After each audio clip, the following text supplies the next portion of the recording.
Jack ஸ்பேரோங்கிற ஒரு பெரிய கடற்கொள்ளைக்காரன் உங்களுக்கு தெரியுமா? கேப்டன் சொல்லுங்க. Captain Jack Sparrow. Captain Jack Sparrow. அவனை யாராலையும் மறக்க முடியும். அப்ப அவன் அங்க பார்க்கும்போது ஒரு பறவை மாதிரி இருந்தது.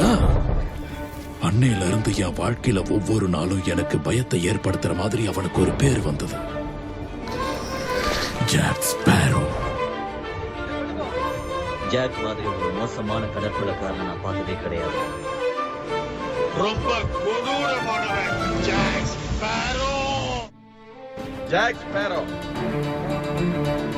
கடற்கொள்ளை, கடத்தல், ஸ்பானிஷ் கடற்படை அதிகாரிகள் போன்று ஆள்மாறாட்டம் செய்தது, பொய்யான கொடிகளுடன் பயணம் செய்தது, வெடிமருந்து திருடியது, திருட்டு, கொள்ளை, சட்டவிரோத செயல்கள், மற்றவர்களை ஏமாற்றியது. கவுத்துட்டானே. மட்டும் இல்லாம என் தாத்தாவையும் கொன்னு இருக்காங்க.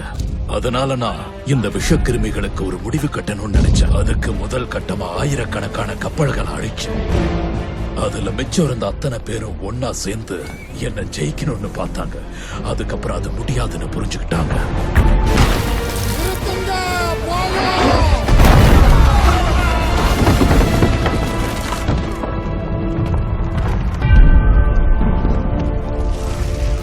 ஒரு வழியா கடல் புனிதமாச்சு.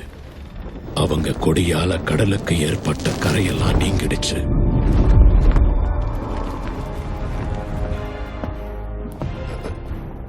எல்லாம் மூக்கையில தான் இருக்கு.